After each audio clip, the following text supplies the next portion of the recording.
Bienvenidos, esto es Radio Sefarad y estas son las noticias. Empezamos un día más con los titulares de hoy.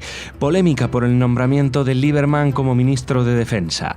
El ejército del Líbano erige torres de vigilancia en la frontera con Israel que se teme podrían pasar a manos de Hezbollah.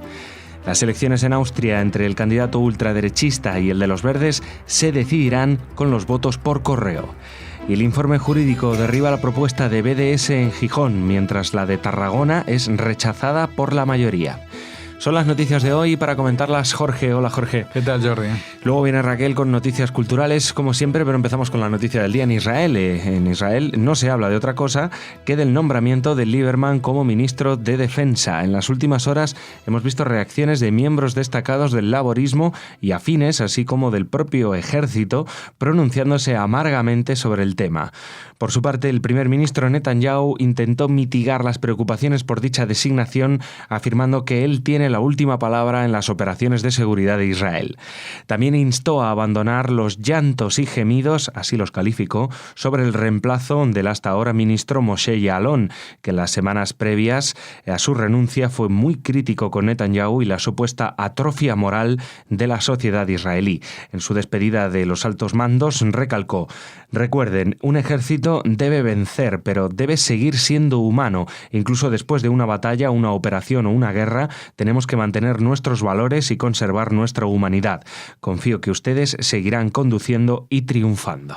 Sí, la verdad que el tema de la designación de Lieberman es la polémica, pero es una polémica que se engancha con polémicas anteriores que todavía están abiertas, como la famosa esta del mes pasado del soldado que remató al terrorista que ya estaba desarmado y pensando que tenía un cinturón explosivo, que eso fue lo que dijo, y la gente que se pronuncia a favor y en contra de eso, pues la misma polarización se da entre los que les parece perfecto que Lieberman, a pesar de no haber pasado de cabo chusquero, como se dice en España, pues sea todo un ministro de defensa de Israel, nada más y nada menos.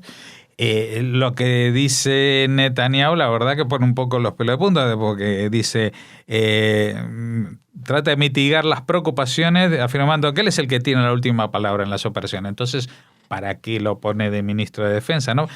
Pero no olvidemos que Netanyahu no es el único ministerio que intenta tener bajo su control directo. Ya sabemos que es también el ministro de las Relaciones Exteriores, pero es que hay otros 3 ministerios que están, 3 o 4 ministerios que han quedado vacíos y que todo el mundo lo entiende como una jugada política amenazante a sus socios de coalición, por diciendo, pues estos no los tengo cubiertos porque en cualquier momento se lo ofrezco a los de la oposición o de aquel partido o de aquel otro, me lo reservo como para poder incorporar al gobierno sin tener que mover las sillas de los demás miembros del gobierno, y el que no le guste, pues tiene la puerta abierta, ¿no?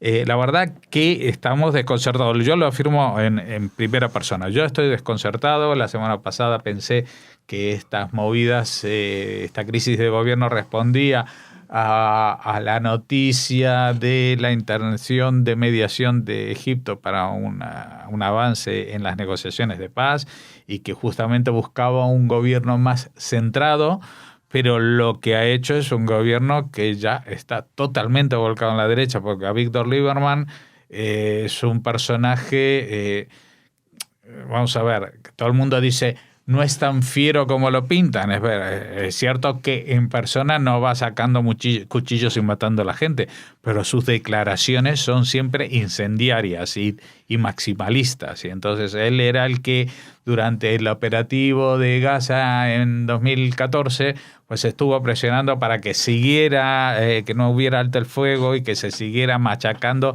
hasta descabezar totalmente a Hamás en Gaza, aunque el operativo costase vidas humanas de soldados o lo que sea. Entonces es un personaje que ahora Netanyahu lo vende de alguna manera también como que él es el que va a traer la sensación de seguridad, que estos atentados o la de atentado con cuchillos han traído a Israel durante los 6 meses. Yo incluso en las redes sociales he visto opiniones que no por escandalosas dejan de tener cierto valor.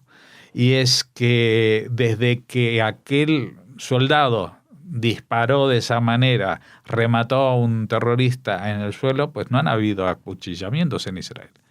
Es decir, claro, Israel políticamente se está volviendo de un tono cada vez más de derecha, más de derecha a derecha, con un lenguaje muy maximalista y sin contemplaciones, pero por otra parte los resultados ahí están. Esto es como cuando hace unos cuantos años se erigió esa valla fronteriza que pasa por el medio de las ciudades y que divide el campo y que lo llama el muro de la vergüenza, pero que cortó de tajo, hizo un tajo profundo, interrumpió de lleno los ataques terroristas de la Segunda Intifada. Acabó con la Segunda Intifada ese muro de la vergüenza. Será un muro que será vergonzoso verlo, pero que mucho más vergonzoso es tener que sufrir los ataques. Así que bueno, no te voy a decir de que me gusta Lieberman para ministro de Defensa, porque no me gusta Lieberman para ministro de Defensa. Tampoco me gusta el juego de Netanyahu, que ya se está pasando de rosca de ministro plenipotenciario. O sea, está prácticamente todo pasa por su firma, o sea, hasta los detalles en terrenos que un primer ministro no tendría que abordar. O sea, porque si hay un ministro de Defensa, pues que el que toma las decisiones de defensa no sea él, pues va a ser un poco complicado. Pero, por otra parte, lo que sí ha generado esto es más olas de polémica a las que se ha sumado en los últimos momentos, por ejemplo, Ehud Barak, que dice que este gobierno tiene semillas de fascismo, y con esto ya ha abierto la veda para un montón de nuevas palabras en el lenguaje político israelí, siendo Ehud Barak no exactamente un representante de extrema izquierda, sino de una izquierda muy moderada y muy centrada, ¿no? Y lo mismo con que Moshe Ya'alon, que era alguien que estaba de ministro de Defensa por ser del Likud, pero que se ha ido de la política diciendo que no reconoce al Likud por el que él entró, al que él entró. Y esto le está pasando a mucha gente. Son muchos ya que en este decenio que ha cumplido Netanyahu al frente del gobierno israelí, pues son muchos los que han abandonado por propia iniciativa la formación política, porque este Likud no se parece nada al Likud, por ejemplo, de Menachem Begin, que fue el primero que lo llevó a gobernar Israel, y después Efraim Shamir, y que esto que el otro, personajes que en su momento parecían muy de derecha, pero que al lado de Netanyahu son unas palomitas blancas. Seguimos en la zona. El ejército del Líbano erigió en las últimas semanas varias torres de observación de su lado de la frontera con Israel. Desde ellos se pueden observar las bases militares israelíes, la cerca fronteriza, las patrullas que vigilan la frontera, las rutas civiles y varias ciudades y kibutzim cercanos. Si bien las torres están en manos del ejército libanés, se teme que sean traspasadas al grupo terrorista chiita Hezbollah durante un próximo conflicto armado. De acuerdo con la resolución 1701 del Consejo de Seguridad de la ONU, que puso fin a la Segunda Guerra del Líbano, se supone que el área donde las torres de observación fueron erigidas es una zona desmilitarizada. Por lo tanto, según la resolución, no se permite ningún tipo de armas en las torres. Sí, el problema no está en lo que las torres de vigilancia misma, ni que se han puesto, aparte que no son nada sofisticadas, son unos armazones metálicos con una escalerita y una cabina abierta arriba. El tema es que mientras esté el ejército del Líbano, pues no va a haber ningún problema. El tema es que el ejército del Líbano y el Líbano en general son instituciones que están en manos de otros. El propio país es esclavo o títere del régimen de Siria, y el ejército del Líbano estaba sometido a este sojuzgamiento de una potencia extranjera con la presencia y la injerencia de otro ejército, digámoslo, privado o alternativo, que es Hezbollah, que es un grupo terrorista, pero que está mucho mejor armado, mucho más entrenado y con muchísimos más arsenales y misiles, y que en un momento dado que pueda surgir alguna chispa en la frontera, pues esas torres van a tardar muy poco en que suban allí con armas y a tiro de escupitajo pues llegan a poblaciones israelíes civiles. La jefatura de Austria se decidirá por los votos por correo tras un empate técnico entre el ultraderechista Norbert Hofer del FPO y el independiente apoyado por los verdes Alexander Van der Bellen. El auge de la ultraderecha austríaca se debe a la crisis migratoria y el descontento con la falta de reformas para reactivar la economía. Los votos por correo han supuesto un 14% del electorado. Bueno, fíjate, el dato es relativamente importante porque aquí en España cuando hablamos del voto por correo parece que es un porcentaje mínimo y que se pueda decidir quién va a ser el presidente por estos votos por correo. Parece como que está tan ajustado que apenas van a ser unas decenas o cientos la diferencia entre un candidato y otro. Pero en cambio, como dice la noticia, el 14% del electorado vota por correo, quiere decir que pueden haber diferencias grandes a pesar de que el voto se va a decidir, la resolución final sobre quién va a ser presidente va a salir del voto por correo. Y nos llamaba la atención justamente porque Austria no es un país que tenga, que sepamos, una población emigrada tan importante. Al contrario, el problema que se suscita en estas elecciones es justamente la inmigración a Austria. O sea, los austríacos no están desperdigados por el mundo, con lo cual suponemos que el voto por correo es un simple mecanismo o de comodidad o para llegar a las zonas rurales de difícil acceso. No sé cuál será el sentido de que tantos austríacos votan por correo, pero es un porcentaje muy alto. Y también llama la atención que la polarización haya llegado a que no se decide ahora entre un ultraderechista y un centrista o entre un partido de derecha y un partido de izquierda, sino entre dos partidos que hasta hace poco, digamos, serían marginales en la política europea. Por un lado, la ultraderecha, que hasta hace escasamente una década, pues prácticamente era un fenómeno totalmente marginal. Y por el otro lado, los verdes, que también eran un grupo emergente, pero que nadie podía sospechar que podían llegar a ser el único contravalor contra la ultraderecha. Así que todavía no tenemos los resultados. En Bruselas están temiéndose lo peor porque, como entenderás, ser de ultraderecha en Europa significa ser euroescéptico. Gente que quiere salirse de Europa, que quiere salirse del euro y especialmente que quiere salirse de la zona Schengen, donde las fronteras aduaneras no existen, especialmente para el tránsito de personas. Porque el problema es que Austria, de todos los países de Europa, está más al oriente. No olvidemos que fue justamente uno de los países últimos. Viena fue una de las capitales que resistió el embate del avance del mundo musulmán en Europa.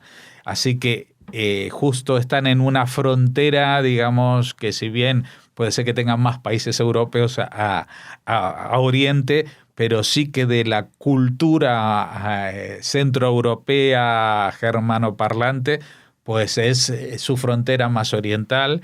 Y en este sentido, pues ellos se han sentido avasallados y también el tema económico no se ha resuelto, con lo cual pues está predispuesto a la emergencia de este fenómeno ultraderechista que, claro, nos trae malísimos recuerdos porque no olvidemos que en el año 38 Alemania no invadió Austria, sino que entró triunfalmente y Austria lo recibió con los brazos abiertos en esa anexión llamada Anschluss, contando con que el jefe de los alemanes era nada más y nada menos que un austríaco llamado Hitler.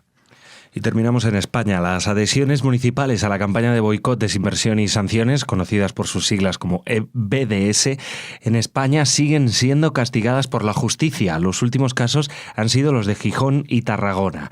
En el primero, el Ministerio Fiscal ha emitido un informe que recuerda que nadie podrá ser interrogado sobre su ideología, religión o creencia y que los objetivos de este boicot contra Israel quiebran tanto la Constitución como el Convenio Europeo para la Protección de los Derechos Humanos, cuya aplicación se extiende también a los extranjeros. En cuanto a Tarragona, tanto el Partido Socialista como el Partido Popular, Ciudadanos, Unió y Convergencia votaron en contra de la iniciativa presentada por la CUP e Izquierda Unida. En otro orden, varias organizaciones antiisraelíes de Cádiz, Campo de Gibraltar y Jerez han llamado a boicotear la actuación del pianista y compositor israelí Nitai Herskovich en el Festival de Jazz que se celebrará en Vejer de la Frontera a partir del próximo 27 de mayo.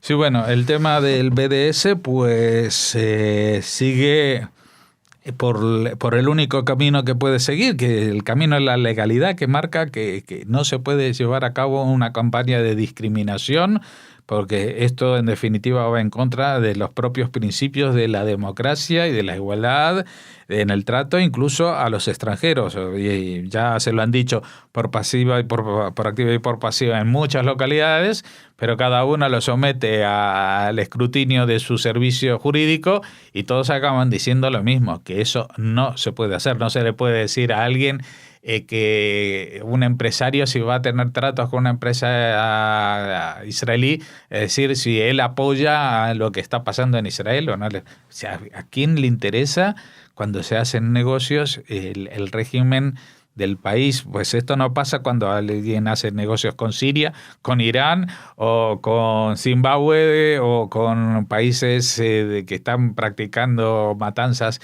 indiscriminadas todos los días. Solamente en el caso de Israel o incluso en casos que ni siquiera son israelíes, sino que son gente que están en contacto con israelíes o en contacto con judíos. Y el último episodio, ya fuera de los ayuntamientos, son el de las ONGs, las organizaciones no gubernamentales, que en realidad pues tendrían que revisar su nomenclatura y separar lo que son las organizaciones no gubernamentales con algún fin benéfico y las que son organizaciones racistas, terroristas, etcétera, etcétera, disfrazadas, que no son gubernamentales y por eso entran en el mismo paquete. Pero evidentemente estos que están llamados a boicotear la actuación de un pianista de jazz israelí que ha estado 80 veces en España acompañando a Avishai Cohen, y esta vez de pronto no se puede. Pues sí se puede y se va a poder, y nosotros hoy en Radio Sefarad justamente hemos cambiado la programación en cuanto nos enteramos, y vamos a poner un programa dedicado a Nitai Herskovich para que toda la gente se entere quién es, lo que hace, y que vayan todos el 27 de mayo a oírlo en el Festival de Jazz de Vejer de la Frontera.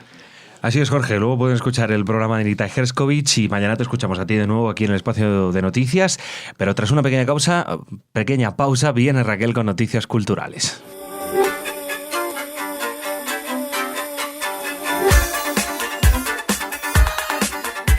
Muy buenas, Raquel, ¿cómo estás? Hola, Jordi. Bien, contenta de compartir contigo estos minutos de cultura aquí en Radio Sefarad y con nuestros oyentes. Claro, por supuesto. Hablando también aparte de política, de cultura. ¿Y dónde empezamos? ¿Con qué? Empezamos con una celebración, con una actividad muy interesante para el pueblo del libro, la Feria del Libro de Madrid. Claro. Allí, como ya es tradicional, Centro Sefarad Israel estará presente en una caseta conjunta con Red de Juderías. Claro. Las editoriales Certeza y Libros de Sefarad gestionarán sucesivamente la caseta número 2, anoten bien, la número 2. Oye, pero el número 2, pero va por orden, ¿no? O sea, sí, según entras... nada más entrar, ¿quieres decirme? Nada más entrar, claro. Ahí está la caseta número 2. Reconozco mi incultura en torno a la Feria del Libro. ¿Hace mucho que no vas? Sí, hace muchísimo. Y realmente lo de los números de las casetas nunca me había fijado hasta que empezamos a hacer el programa este. Claro. Y realmente no sé si van... Quiero decirte que no sabía si iban por orden o bueno, ya se había convertido en algo aleatorio. No, es un orden estricto. Hay 367 casetas en esta edición, pues Jordi, que se desarrollará a lo largo de 2 semanas. Muy bien. Bueno, en la número 2, como les decimos, estará Centro Sefarad Israel, su caseta gestionada junto con Red de Juderías y con las editoriales Certeza y Libros de Sefarad, bueno, pues proporcionando títulos como, por ejemplo, de la mano de Certeza nos llegan novelas como Luz de Sefarad, de la que hemos hablado aquí en nuestra radio, y Muerte en Sevilla. Belén Gonzalvo estará con Blues de Autobús y Rabia entre los dientes, y Carmen Espada con La Desgreñada, un llanto por Sefarad. María Pilar Cacillo se presentará con Gente en el Ciber, o sea, para que los oyentes que hayan leído estas novelas se puedan acercar para las tradicionales firmas Claro. que se realizan en las casetas, en esta feria del libro. A ver si no Libros, eso, que siempre es tradición. Libros de Sefarad presentará el ensayo Por unas horas, Teatro judío bajo el nazismo, 1933-1945, obra de la escritora y editora Mirta Maidana, que ella misma nos presentó aquí en Radio Sefarad, y además podrán encontrarse algunas obras de escritores judío-europeos contemporáneos como Claudio Magris, No ha lugar a proceder, Imre Kertész, que nos ha dejado últimamente hace muy poco. De hecho, Libros de Sefarad presentará La última posada, el libro póstumo del Premio Nobel, y también habrá, por ejemplo, títulos como los libros de Oliver Sacks, En movimiento, una vida, o el de George Bensusan, La Europa genocida, ensayo de historia cultural. Así que les invitamos a participar en esta Feria del Libro visitando la caseta número 2 de Centro Sefarad Israel y la red de juderías con Certeza y Libros de Sefarad. En el Parque del Retiro, casi falta, o sea, no hace falta decirlo, pero bueno, por si acaso alguno está muy despistado. ¿Pero dónde es esto, Raquel? ¿La Feria del Libro? ¿Dónde lo hacen? Bueno, pues en el Parque del Retiro, lógicamente. Les deseamos que tengan muchos visitantes y muchas ventas, porque pues sí. A veces vamos a la Feria del Libro, pero salimos con folletos, con cosas y no compramos libros, y es un gran momento para hacerlo. Pues anímense, porque además el libro es tecnología punta. Y dirán, pero Jordi, ¿qué dices? ¿Estás loco? ¿Cómo va a ser tecnología punta? Pues mira, Raquel, aprovecho para contarte y compartir con todos los oyentes una curiosa anécdota que me pasó un día con el libro en el autobús. Estaba temiendo que se quedara sin batería el libro. Y ¿verdad? de repente pensé y dije, pero Jordi, ¿cómo eres tan tonto? Un libro nunca se queda sin batería. Exacto.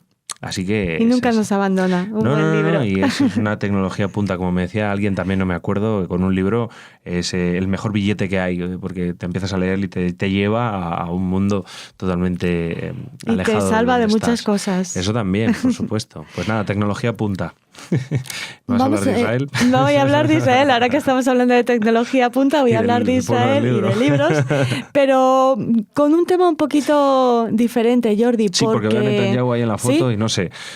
Bueno, le han puesto como representante del país, de este país que ha decidido entregar a Egipto reliquias faraónicas que llegaron a Israel ilegalmente. Así que desde aquí felicitamos a los responsables de esta decisión. El Ministerio de Asuntos Exteriores de Israel ha entregado al embajador egipcio en Tel Aviv 2 reliquias antiguas que datan de tiempos faraónicos que llegaron al país de forma ilegal, según han informado desde este ministerio. Se trata de 2 tapas de sarcófagos egipcios, una datada entre los siglos X y 18 antes de la era común, y la segunda entre el siglo XVI y el XIV antes de nuestra era común. Así que desde aquí, como les decimos, felicitamos a los responsables de esta decisión, que tomen nota a muchos otros gobiernos y países, como por ejemplo Francia o el Reino Unido. Bueno. Por dar algún ejemplo del expolio de las reliquias y de la arqueología de la época faraónica que podemos visitar en muchos museos europeos. Pero mira, hay gente, Jordi, que dice que de alguna manera estas joyas de la arqueología y de la historia, bueno, pues están a resguardo en Europa. Fíjate lo que ha pasado en Siria, ¿no? Pero bueno, es justo que estén donde se realizaron y bueno, nos parecía interesante traer esta noticia a la agenda cultural. Seguimos hablando de Israel. Perdóname, Raquel, que te diga otra cosa de esto. Mira, yo en el Museo Británico en Londres puedes observar las esculturas que adornaban los frisos del Partenón de Atenas y estar allí. Están colocadas como si estuvieran en el Partenón y es decir, se mantiene como la idea para que... Pero claro... Tú lo ves allí y dices, espera, esto es raro. Más raro que si acaso las puertas de Istar, que Istar no sé exactamente dónde está, pero de la cultura siria babilónica, y están las puertas ahí enteras. Claro, lo que nos viene a decir es que si de no haber estado en Londres se hubiera destruido, ¿no?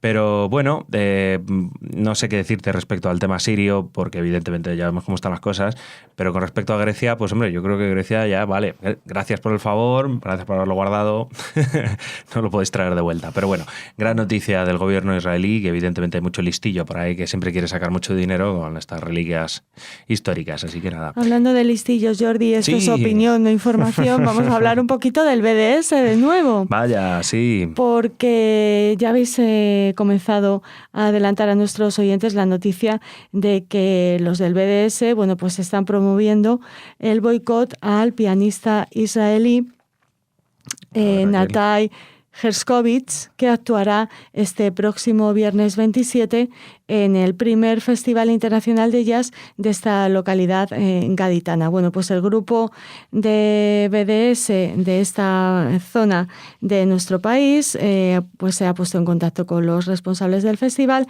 y estos pues se han negado a caer en su chantaje. Me alegro. Y han dicho que bueno, que ellos son un festival de música, que están absolutamente ajenos a la política y que en ningún momento pues van a ceder al chantaje y van a boicotear a este joven pianista israelí al que le dedicas hoy un programa precisamente, Jordi. Pues sí, porque sacó disco como líder hace muy poquito, en febrero de este año, su primer disco como líder y compositor, y lo hemos decidido a traer hoy en el espacio de jazz israelí, ya que, bueno, pues aprovechando, ¿no?, esta noticia y sabiendo que el día 27 va a actuar en Vejer, pues hemos dicho que lo puedan escuchar los oyentes y que se puedan animar a ir a Vejer, que es un lugar precioso, con unas playas increíbles, un clima maravilloso, y también, ¿por qué no?, para apoyar esta iniciativa, que además es el primer festival internacional, o sea, que nace ahora, este año, tiene una idea, siempre hay que celebrar, yo creo, todos estos festivales, ¿no? Uh-huh. Pero celebrar y pasarlo bien, ¿no? Mira, además, qué interesante lo que han dicho los organizadores del festival. Han dicho que sin ánimo de polemizar ni de crear malestar con nadie, Nacho del Corral, uno de estos organizadores de esta primera edición del Festival de Jazz de Vejer, afirmó que que seguirán adelante, por supuesto, con el concierto. Dice que ya tenían noticia del envío de ese comunicado del BDS, de esta Organización de Derechos Humanos Andalucía, Cádiz, Pro-Palestina, del Campo de Gibraltar y Jerez con Palestina y el Sáhara. Aquí mezclan de todo.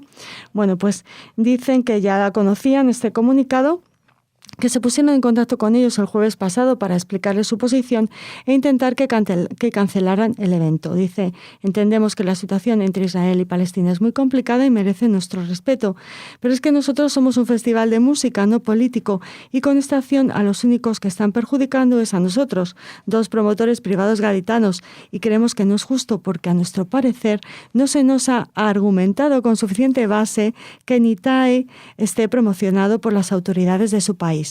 Nos dicen que aparece en la web de la embajada, pero yo también, dice Nacho del Corral, puedo aparecer en la web, por decir una, de la Junta de Andalucía, y a mí no me están subvencionando.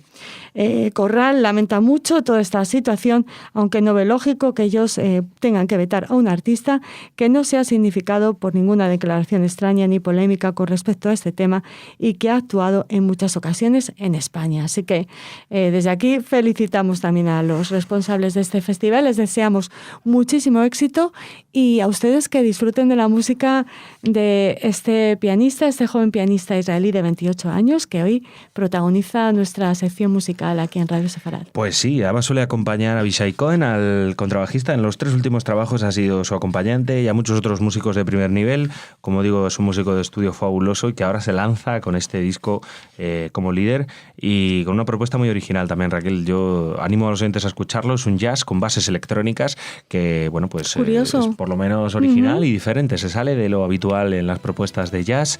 Este es Natai Herskovits, júzguenle por su música. Exacto. A lo mejor no les gusta nada la música y no van a verle, pero no tiene nada que ver.